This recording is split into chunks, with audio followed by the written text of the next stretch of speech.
everybody needs forgiveness. We have all these conversations. This is dialogue. And what dialogue does for you is that it either transitions you or causes you to be stagnant. The normal conversations that we have in our living room, sometimes around the people who have offended us, sometimes they are not being brought out there. And what we decided with our friends here is that we decided, why don't we get these conversations out there through the lens for that you be able to be invited within our space so that you can understand that each and every one of us, and if you look at each and every one of us, we are representing different generations. We are representing different classes of people. We are representing different seasons in our lives.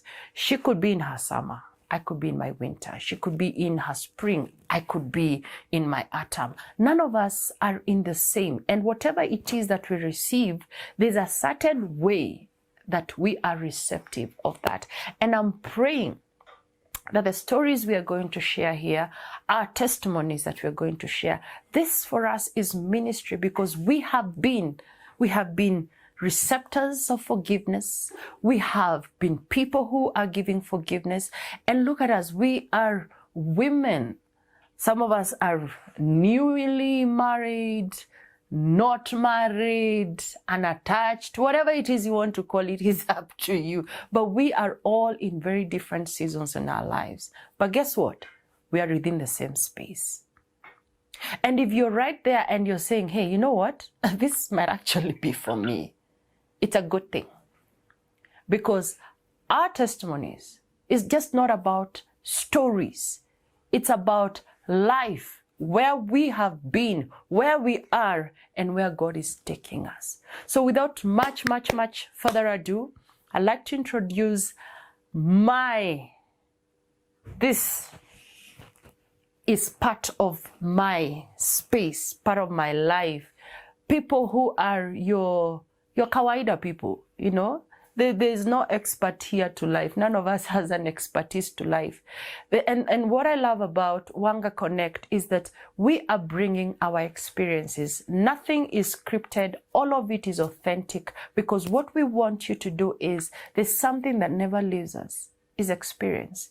We may forget about everything that we have written. We may forget about everything that we learned in the schools of thought that we found, but we never forget where we have been. When the disciples were asked to keep quiet about what they were preaching, they said, how can we stop talking about that which we have encountered? So today on Wanga Connect 1, we are going to be talking about where we have been, how we were able to get there, and how we are getting to where we are going. So I'll ask each and every one of us to introduce themselves. My name is Joy Wambui, Kariuki, you know that very well. And my sisters here, who are my pillars, you need the support system. And this is my support system, bringing in different experiences. Then we gather that together and make a beautiful buffet. So they're going to introduce themselves very briefly, and then we are going to go on our journeys. Karibuni sana on Wanga Connect, where we embrace Wanga. Yeah. Oh, my name is Faraja. Bati is my husband. I'm married to a very good man of God. And I'm happy to be here. I work at African Nazarene University as a career service for students. And I'm glad to be here. I'm a product of grace, and I'm still into that process. So I thank God for this opportunity even to share with everyone who is watching us and listening. Thank you. Hi, this is Gloria Karuko, and I'm married to one man, and I'm also a mom to one beautiful girl, and I'm here to share the experience of God's grace and the direction He's taking me. Yeah, He's taking me so far. Thank you. Hi, my name is Keziah and Evelyne, a mother of 2. 20 and 24, both of them at the university. And I'm here to share my story of the grace of God. I'm a recipient of God's grace. Amen. Thank you. Amen. Hi, my name is Evelyne Moronge. I am born again work in progress. Having been privileged to receive the grace of God, I'm here to share my experience. I'm a mother to a very handsome 7-year-old son. I'm here to share my experience and the walk that God has taken me, and to enjoy the fellowship of my sisters, and to hear what the journey they have walked, because that gives me strength.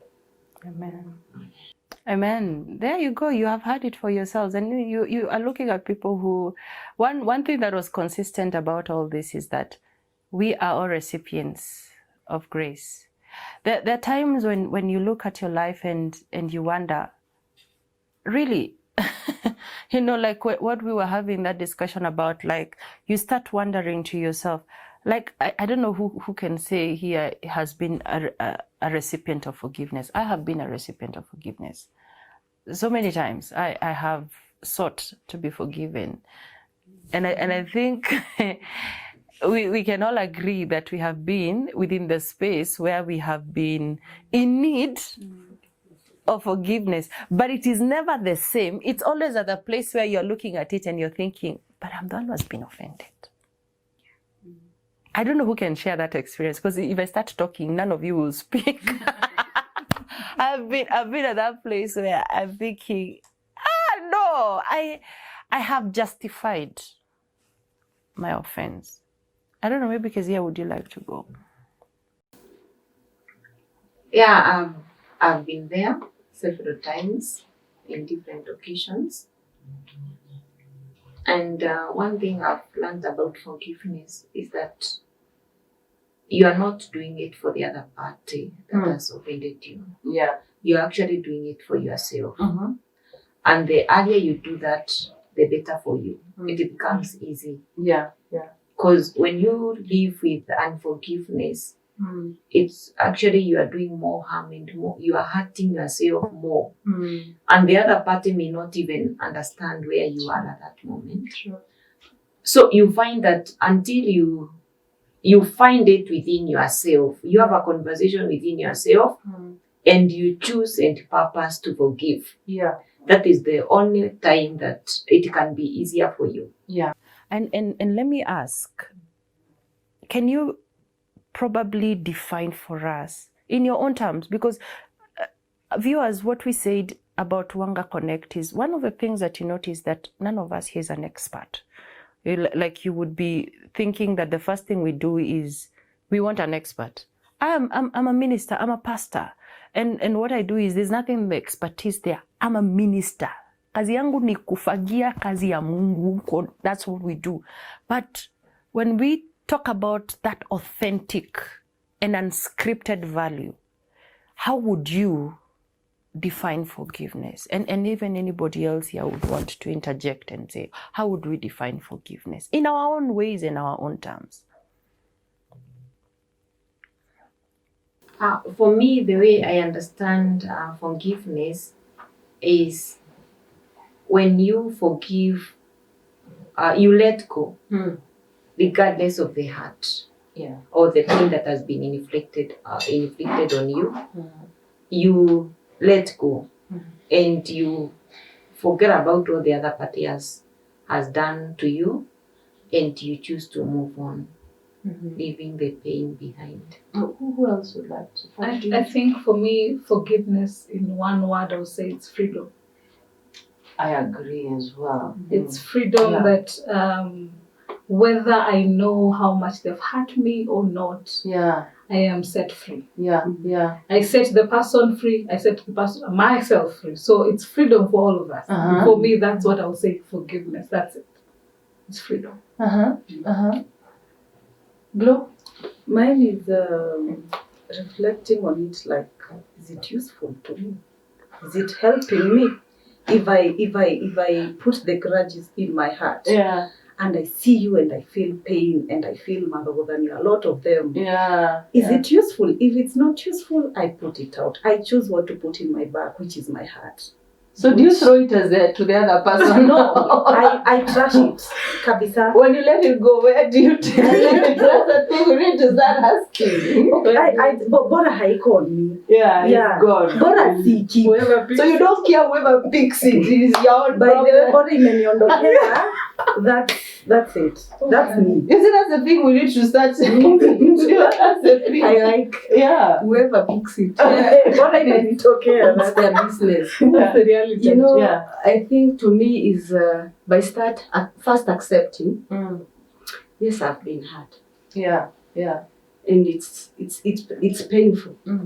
But my heart is too precious to carry that baggage. Yeah. It is hurting me. I'm spending a sleepless night, and the person who hurt me has no idea. So who is hurting, me or him or her? Sure. It is me. So it's letting go and allowing my heart to heal. Do you think for us believers we have defined forgiveness the way God defines it? Personally, I think I don't. Because for me, forgiveness is, I look at you like this. I'm behind here, but I'm looking at you caged. I want you behind prison, being punished for the pain you have inflicted. Yes. That is how we used to look at it until it starts being so real. Like maybe we can share an episode. And the reason why I keep going back to you, Keziah, is that in terms of life, you have more experience than all of us. Regardless of us being, whether in our 40s or not, it doesn't matter. You have been, I keep giving value to anybody who has been 2 steps ahead of me. Whether they have been there 2 days before or a day earlier, they were there before. So there's something they have seen that I haven't seen. And that's why I keep going back to Keziah. Are you maybe share with us an episode of, pain that would probably minister to one of our viewers to understand when we talk about forgiveness, we actually understand what we are talking about? Yeah, actually I can share my experience of what we went, me and my boys went through. And at some point, at a very tender age of 2 and 7, that is my boys, we were thrown out of our home, and within a fraction of a second, we were rendered homeless. Wait. What? Viewers will be back with that story. I think that is a story that we need to hear, because when you hear someone says you're rendered homeless, basically something has been stolen from you. We'll be back with that story after